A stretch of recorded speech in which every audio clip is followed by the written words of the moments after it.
예, 오늘 세 분 강의를 해주신 세 분께서 빠르게 착석을 해주셔서 예, 토론을 이제 시작을 하겠습니다. 먼저 저희가 전달된 사전에 저희가 총 이제 어제까지 178명 정도가 사전에 이제 등록을 해주셨고 몇 가지 질문을 주셨는데요. 상당히 질문들이 오늘 강의에 좀 나왔던 내용들이 좀 포함되긴 합니다. 그래도 한번 좀 점검하고 주신 질문이기 때문에 좀 드리도록 하겠습니다. 먼저 이화영 교수님께 먼저 질문을 드리면요. 아마 올해 초에 그 한국자살예방협회에서 이런 청년 자살에 대한 아마 그 심포지움이 크게 있었던 걸로 좀 알고 있고요. 거기에서는 좀 해외, 우리나라 제외한 뭐 영국이라든가 오스트레일리아 뭐 이런 그 나라에서 청년 자살 예방 정책에 대한 그런 논의가 소개가 있었던 걸로 알고 있는데 혹시 그 당시에 그 예방 정책에 대해서 나왔던 내용들, 저희가 좀 다른 점들, 또 저희가 이제 우리 받아들여서 할 만한 사업들, 뭐 이런 내용들이 혹시 있었는지 기억나시면 혹시 소개 좀 시켜주셨으면 좋겠습니다. 아마 그 한국자살예방협회에서 한 거는 아닌 것 같고요. 아마 그 중앙자살예방센터나 아니면 아마 그쪽에서 이루어진 심포지움인 것 같습니다. 청년층에 대한 자살 예방은 이 직장과 관련된, 취업과 관련된 이런 스트레스가 굉장히 큰 것 같고요. 직장이 해결되지 않으면 이후에 대인관계 문제, 뭐 친구라든지 직장 동료라든지 아니면 연인이라든지 이런 여러 가지 대인관계 문제가 2차적으로 다 안 되기 때문에 그 청년에서는 어찌됐든 취업이 제일 중요한 부분이다.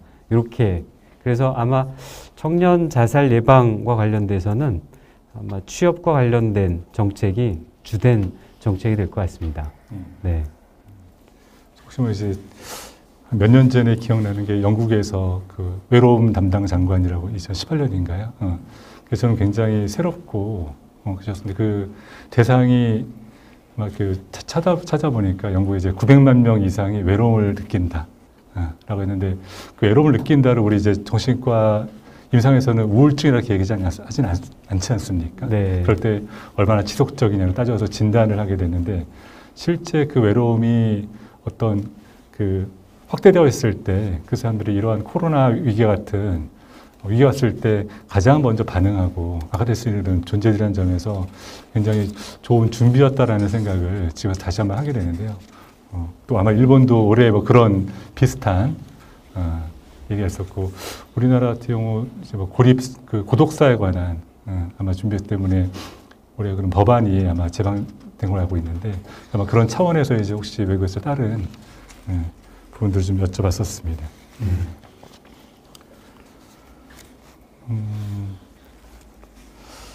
아까 이제 제가 여러 가지 적어놨는데 너무 여러 번 적어놔서 굉장히 이게 그 메디컬한 걸 넘어선 사회적인 그런 이슈다 보니까 이제 따라하기가 좀 버겁긴 했습니다.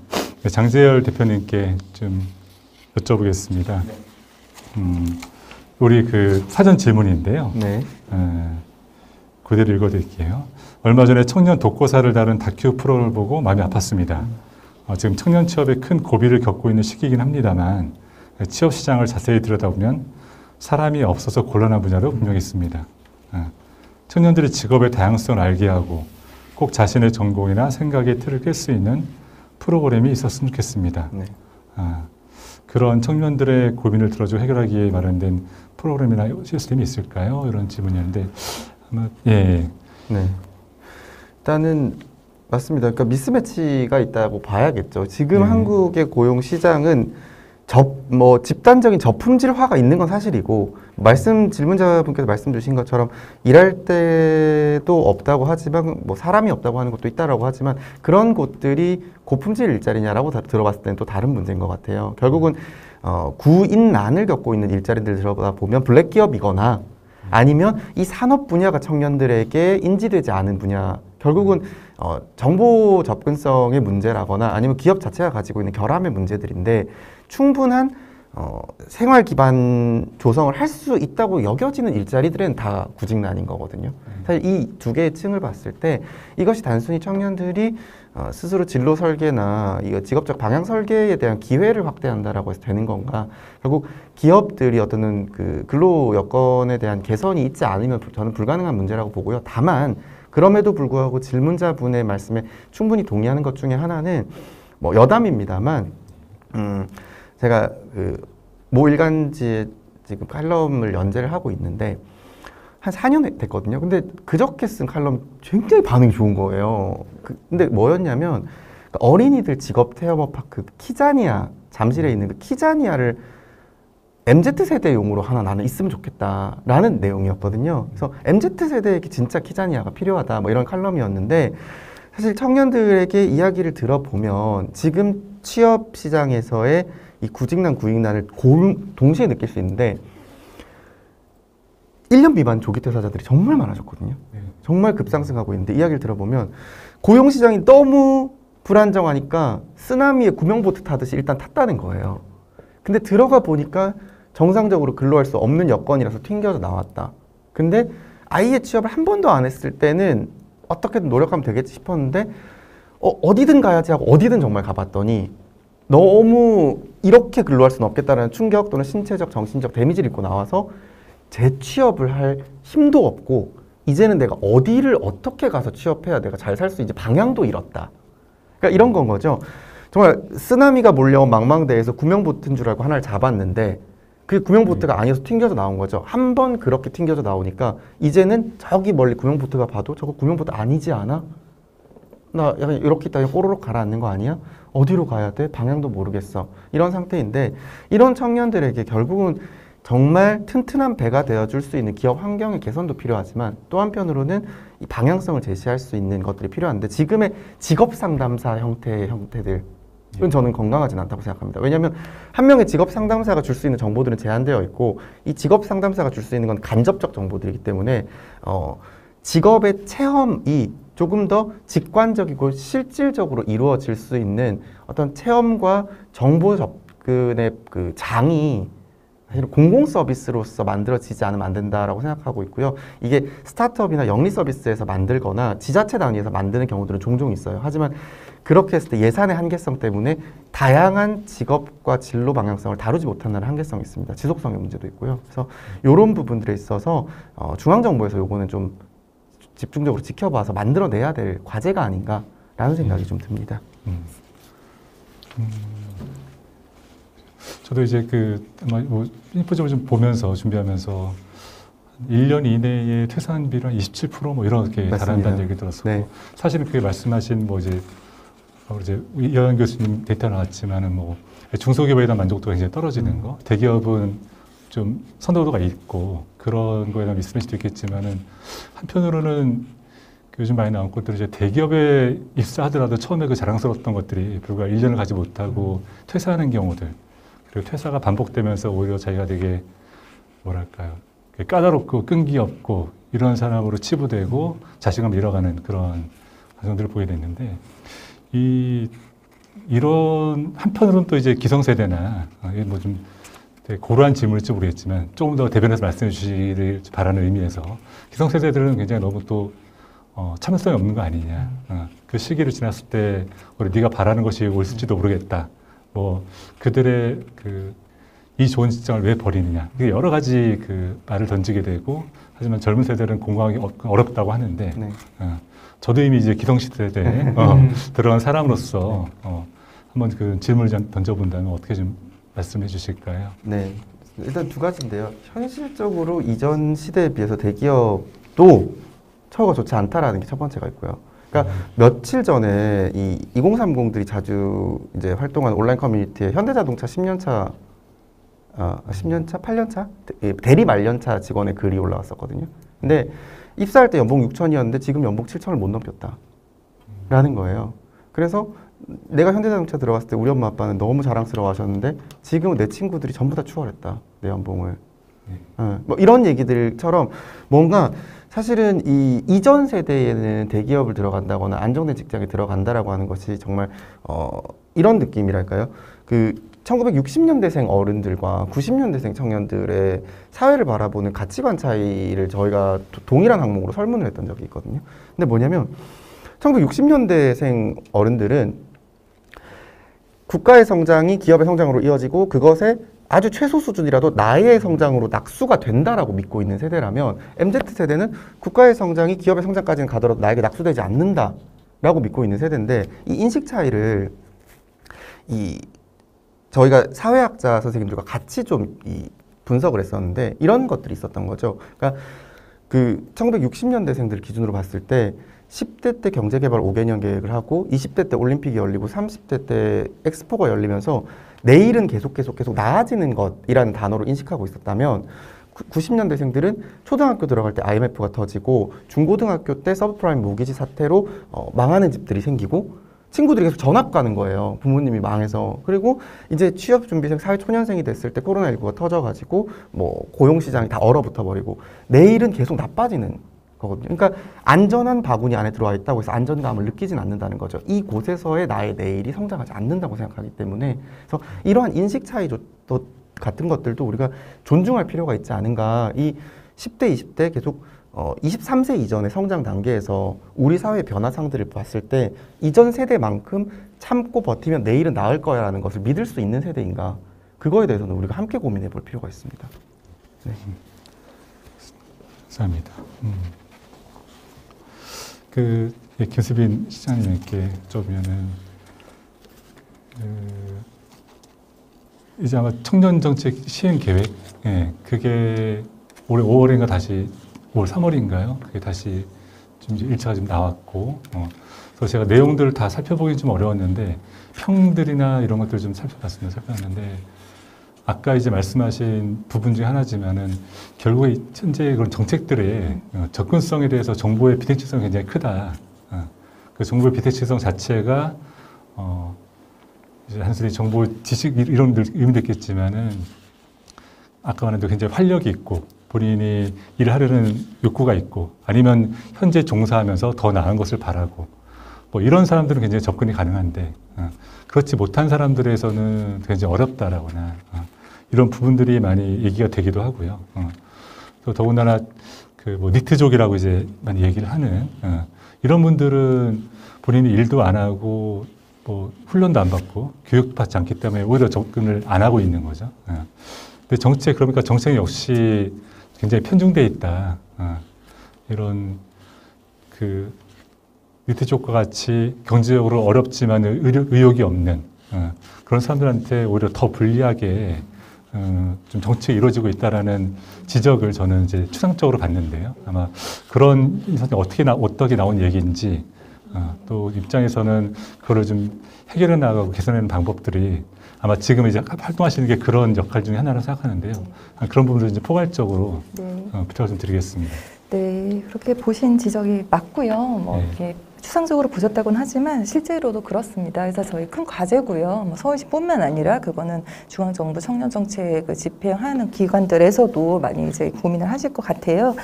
그 사실 정책이라는 게 본인의 자발적 신청을 근간으로 하는 경우가 많잖아요. 그래서 시작 자체를 나름대로 문해력이 있고 그다음에 그 인터넷을 좀 자유롭게 이용할 수 있는 사람들이 할 수 있는 경우가 많습니다. 그래서 애초에 신청 절차가 이제 진입장벽이 되는 경우들이 많고 또 그에 앞서서 그런 걸 신청하는 수가 있다는 사실 자체를 또 알게 하는 게 굉장히 과제잖아요.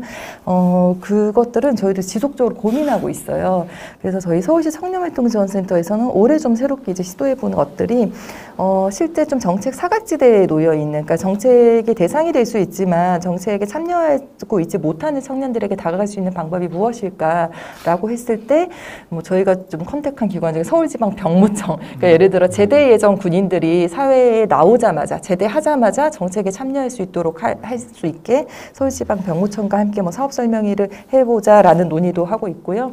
또 뭐 아동복지협회에 그 보호종료 청년들이 있어요. 그 청년들과 만날 수 있는 기회들도 만들려고 하고 있고, 또 그 니트 혹은 은둔형 외톨이 청년들은 그 청년들의 자조 모임 혹은 그 청년 부모에도 자조 모임이 있어서 그런 이제 부모님들이 저에게 연락 주시는 경우도 있어요. 그렇게 또 만나는 경로들을 지금 계속 발굴하고 있고요. 아주 최근에는 전통적인 아웃리치 방법, 신촌에서 그냥 전단지 뿌리는 것도 했습니다. 그래서 신촌에 저희가 이제 자리를 잡고 하루 종일 어딘가에 앉아 있는데 그 자리에 저희가 있으니 오셔서 청년정책 상담 한번 받아보시겠어요? 라는 전단지를 뭐 PC방, 편의점 이런 데를 돌아다니면서 뿌렸는데 실제로 그걸 받더라도 잘 오시지는 않아요. 그렇지만 자꾸 이런 게 있다는 거를 알려야 나중에라도 생각났을 때 연락을 주실 수 있으니까 일단 그 서울시 혹은 전국에 있는 수많은 청년들에게 이런 정책의 존재 자체를 알리는 게 급선무인 것 같습니다. 그 방법은 온 오프라인을 불문하고 굉장히 다양하게 열려야 될 것 같고요. 그래서 제가 아까 정책의 게이트웨이 역할을 강조했던 게 꼭 어떤 특정 사업을 게이트웨이로 편성하지는 않더라도 다양한 사업들을 다양한 주체들이 굉장히 많이 하다 보면은 그게 자연스럽게 청년들을 포괄하는 규모 자체가 커지면서 또 게이트웨이 역할을 할 수 있게 되는 거잖아요. 그 수많은 청년들이 다음 정책, 그 다음 정책 혹은 삶의 그 다음 스텝으로 나아갈 수 있게 하는 역할들을 할 수 있기 때문에 일단은 많이 깔아야 된다고 봅니다. 네. 아까 이제 그 서울에서 활동을 하고 계신데, 네. 그래서 이제 그 정보를 주신 게 청년정책조정위원회, 네, 네. 전국적으로 단위에서 이루어지고 있는. 네. 예. 그래서 경기도는 어떤 걸 찾아봤었는데요. 네. 몇 가지가 있긴 한데 보니까 청년정책 그 시행 계획을 하기 위해서 청년 참여기구를 만들고 거기에 구성원들을 뽑고 있다 뭐 이런 네, 네, 얘기들이 있는데. 네. 예. 그러다 보니 아까 말씀하신 장재열 대표님 말씀하신 결국에는 또 이게 반복되는 거 아니겠느냐. 네, 네. 예. 그 의지 있고 네. 자기네가 것을 가져가고 싶은 그 뚜렷한 사람들이 네. 참석하고 네. 거기서 많이 상당분이 좀 배제되고 그렇죠. 예. 그러고 싶다고 하고 또 제가 그러면서 더불어서 그러면은 이 경기도 특히 부천이나 이런 단위에서 이런 것들을 좀 당신의 행정에서의 정책뿐이 아니라 이런 좀 수급자나 수요자 위주의 정책을 좀 받아들일 수 있는 그런 다양한 게 좀 없겠냐 이런 거를 또 제안할 수 있는 어떤 단체나 입자 찾아보면 굉장히 좀 서울에 비해 제한적이고 그런 걸 많이 느꼈습니다. 그래서 좀 이런 현재 상황은 어떠신지 각 지역에 예, 좀 정말 제한되시긴 하겠지만 네. 예, 두 분 뭐 편하게 말씀해 주시면 좋을 것 같습니다. 일단 뭐 경기도민인 제가 먼저 그렇습니다. 해보겠습니다. 예, 말씀 예. 주신 이제 우리 김수빈 실장님께서 서울 얘기를 해주셨다면 저는 이제 경기도의 청년 정책들을 위주로 좀 기반으로 활동하고 있어요. 물론 이제 저희 단체는 전국 활동입니다만 저희 구성원 전원이 경기도 청년들이라서 경기도를 중심으로 좀 활동하고 있는데 말씀 주신 경기도 청년 참여기구 같은 경우가 저희가 말씀 주신 그런 고활동성 청년들 많이 참여하는 것이 되지 않도록 이 참여기구의 모집과 설계에 참여를 좀 했었습니다. 그래서 지난 화요일에 전체 신청 2,200여 명에 대한 데이터베이스를 저희가 전달받았는데요. 그중에 청년 정책 또는 청년 활동이라는 것을 한 번도 해보지 않았다라는 청년이 75% 정도 참여하는 수치가 나와서 굉장히 전국의 청년 참여기구로서는 굉장히 좀 특징적인 거였는데요.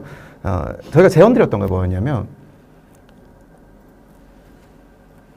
유튜브의 광고 같은 것들 또는 웹툰 작가와의 협업 이건 청년들이 다 본다. 근데 지금까지의 청년 정책 뭐 참여 홍보 같은 것들을 하면 각 지역의 청년 센터 SNS를 통해서 홍보하고 점조직처럼 그 다음에 시의 고시 공고에 올린단 말이에요. 거기는 가는 청년들이 좀 한정돼 있습니다. 그래서 저희가 제언드렸던 게 돈 조금 많이 드시더라도 웹툰 작가 한 명이랑 콜라보 하시는 거 어떠세요? 가 있었고요. 두 번째가 아주 짧은 기간이라도 유튜브 보기 전에 사전 광고 붙는 거 있잖아요. 그 광고 한번 하면 어떨까요? 라고 말씀을 드렸었는데 실질적으로 저희가 말해놓고 책임져야 돼서 좀 조마조마했어요. 근데 이번에 이제 모집 보니까 2,200명 중에서 약 75%가 경험이 없고 처음 이런 걸 신청해봤다. 25% 정도는 청년 정책을 수혜받았거나 참여했던 경험이 있다. 그래서 상당히 좀 이 전국의 참여기구 중에서 좀 새로운 형태로 좀 진행이 됐었고 경기도의 청년 참여 정책 전체적인 방향 기조가 보편 청년의 참여, 보편 청년의 정보 접근성의 확대를 2020년에 목표로 좀 잡고 있습니다.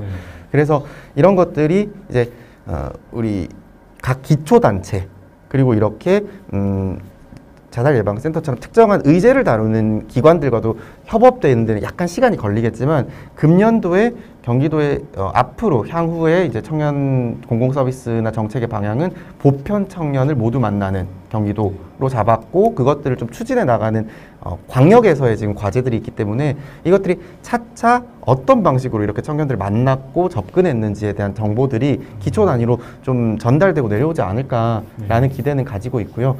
이런 부분들에 대한 교두보 역할도 열심히 하겠습니다. 일단은 그 구성이 약간 고무적이라고 네, 맞습니다. 느껴지네요, 이번에. 네, 그래서 이러한 청년들이 이제 금년도에 네. 청년 정책 제안자로서 참여해서 꺼내어주는 이야기들은 굉장히 생생할 것이고 지금까지 듣지 못했던 것들일 것이다. 그리고 그것들이 어쨌든 간에 이 광역 지자체로 모여서 다시 각 유관 기관과 이 기초단체의 전개가 되면 우리가 한 단계 더 발전된 경기도 곳곳에 어떤 그 청년들을 위한 공공 서비스의 데이터베이스가 되지 않을까 그런 기대는 좀 하고 있습니다. 네. 네. 이완 교수님께 좀 말씀드리면은 여기 이제 20대 이거는 뭐 모두 분들께 아마 해당될 수 있을 것 같은데요. 아마 저희 오늘 참여하신 그 분들이 다 자살 예방 사업을 하고 있는 또 이제 그 담당자들 이런 분들이기 때문에 이 자살 시도 청년에 대한 상담 또는 이제 접근 이런 거에서 굉장히 어려움을 받는 것 같습니다. 제가 봤던 다큐에서도 보면은 65세 이상의 어르신들이나 뭐 장애인분들 이런 분들은 그 적극적으로 이제 뭐 주민센터에서 전화하면은 잘 받으시고 필요한 거 요구하시고 그러는데 젊은 청년들은 본인들이 그 서비스 반응한다는 것 자체에 대해서 이제 부담감도 가지고 계시고 또 자기한테 맞는 서비스가 별로 없어서 반응이 없는 건지 모르겠지만은 굉장히 냉담하거나 회피하거나 이런 경향들이 있는데요. 뭐 그런 분들이 결국에는 이 고독사로 이어지는 그러니까 그 1인 가구들이 많아지고 상황에서 좀 이루어지는 그런 경로로 간다고 생각하는데 이런 분들에 대해서 어떻게 좀 접근하고 상담하고 했으면 좋겠는지 이런 질문들이 좀 여러 개가 좀 있었습니다. 그래서 좀 모아서 질문 좀 드리겠습니다. 너무 어렵죠. 네, 어렵네요. 참 어려운 질문일 만큼 이게 중요한 사항인 것 같기도 하고요.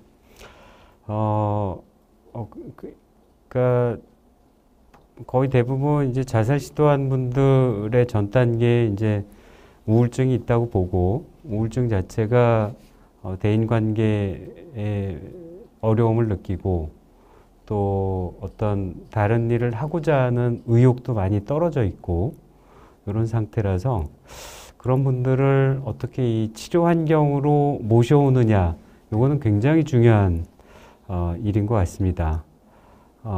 여기에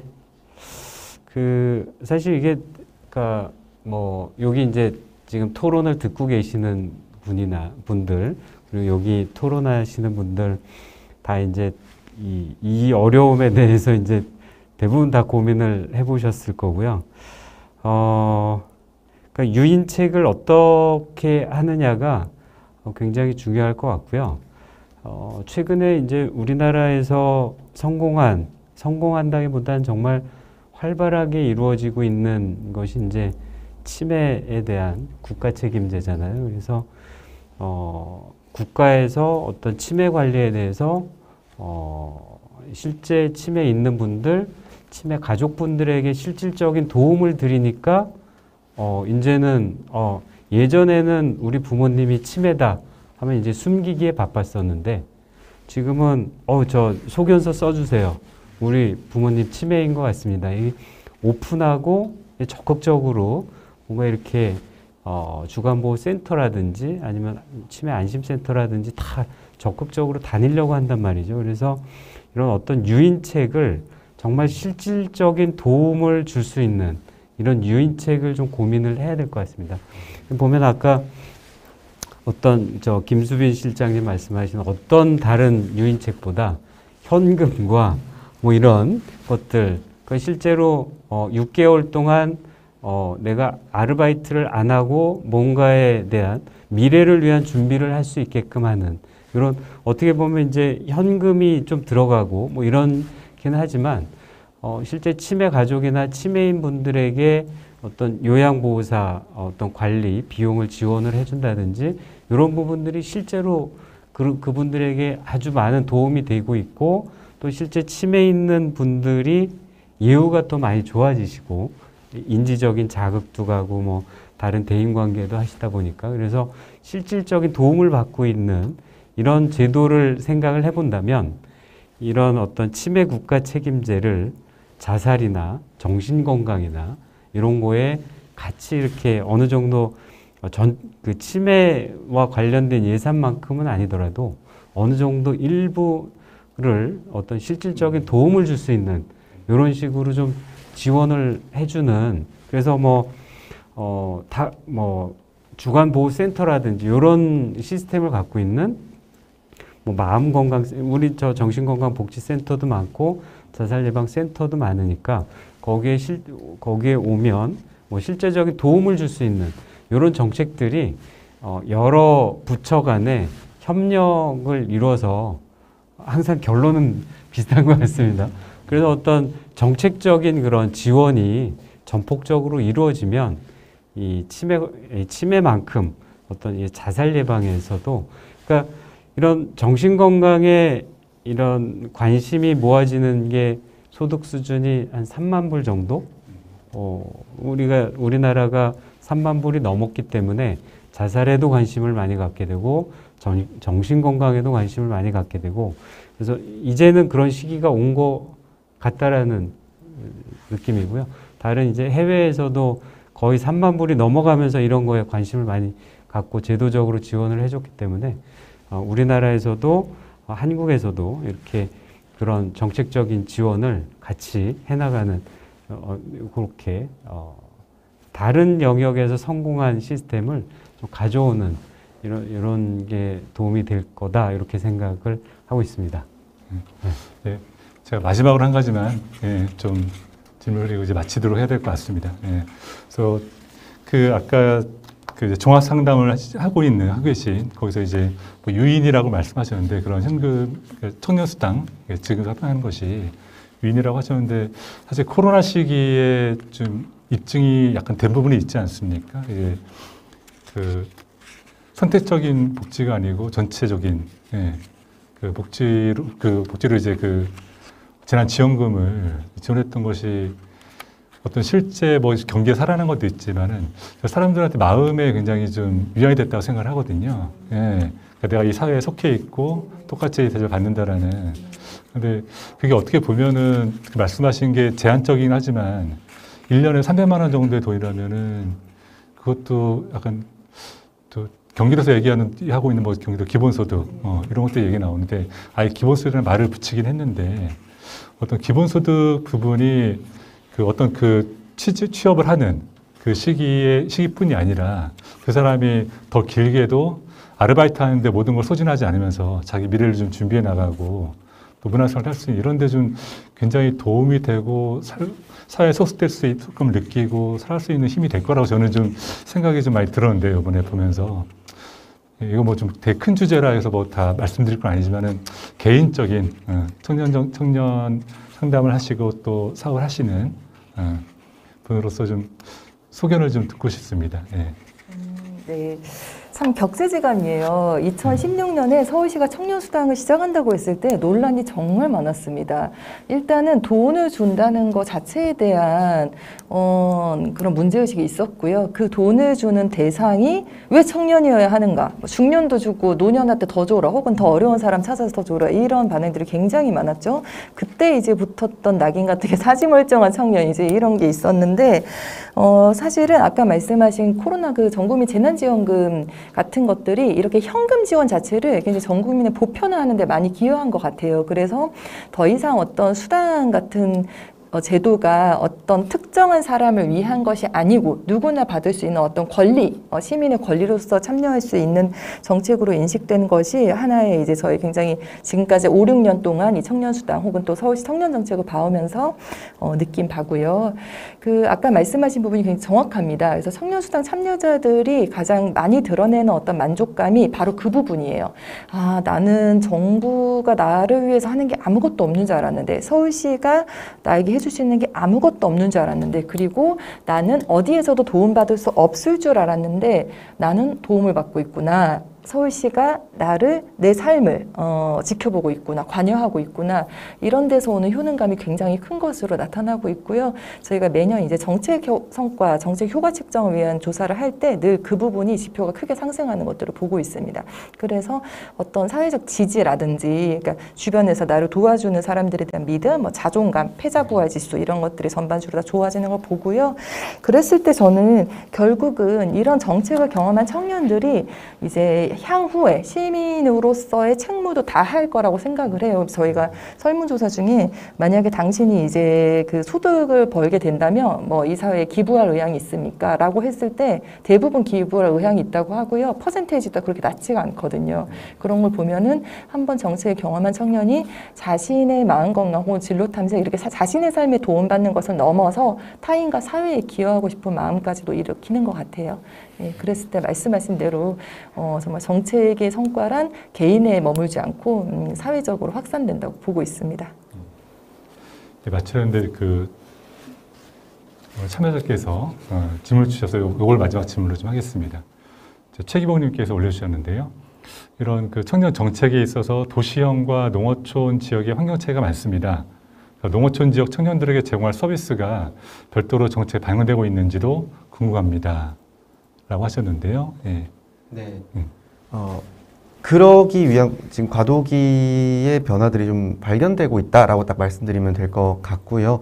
그러니까 원래 처음에는 사실은 앞서도 말씀드렸습니다만 청년 정책을 만드는 데 있어서나 의견을 수렴하는 데 있어서도 결국 도시 청년들과 이 농어촌 청년들의 정보 접근성이 또 차이가 있기 때문에 뭐 광역, 도의 도청 소지지 청년들 위주로 사실은 진행됐던 게 있고요. 그게 있는데 이제 청년들과의 어떤 거버넌스가 전국적으로 이제 뭐 짧은 곳도 뭐 3년 차가 되어가는 이 시점에 이제는 권역별로 의견들을 수렴하고 권역별로 담아내는 작업들이 좀 진행되고 있는 것 같습니다. 그래서 이제 농어촌 청년들, 그다음에 도시 청년들 간의 어떤 그 삶의 차이들을 행정에서 좀 인지하기 시작했고 그걸 반영하고자 변환 모드로 돌아서고 있는 시기다라고 이렇게 말씀드리면 될 것 같습니다. 예. 네. 충분한 답이 되셨으면 좋겠습니다. 사실 저희가 이제 요 심포지엄을 마련하게 된 것은 전문가들의 소견을 듣는 것도 굉장히 중요하지만 또 한편으로는 저기 그 정신건강복지센터 그리고 자살예방센터에서 청년 사업을 하면서 지역 내에서 함께 저희의 사업들을 많이 알려내고 또 같이 해나갈 수 있는 그런 모색을 처음으로 시작하면서 열게 된 심포지엄이었습니다. 그래서 지금 서울에서 잘 이루어지고 있는 것들 또 그 이루어지는 거에 대한 여러 가지 또 따끔한 뭐 지적이나 제안들 그러니까 이런 것들이 다 반영돼서 저희 부천에서도 굉장히 지역사회에서 잘 이루어졌으면 하는 마음이 있고요. 거기에 이제 저희 자살예방센터도 한 보건 영역이지만 자살은 보건 영역만 문제는 아니기 때문에 이런 것들 함께 인지하고 또 시작할 수 있는 좀 계기가 되기 마련하기 위해서 마련했습니다. 그래서 뭐 저희뿐이 아니라 오늘 그 심포지엄에 참여해 주신 그리고 이제 온라인에서 지켜보신 모든 분들께도 앞으로 이제 그 현장에서 청년들을 대할 때, 청년 대상자를 대할 때 깊은 이해에 도움이 많이 되셨으면 하는 바람입니다. 모두 정말 수고하셨습니다. 이상으로 제9회 자살예방 심포지엄을 마치도록 하겠습니다.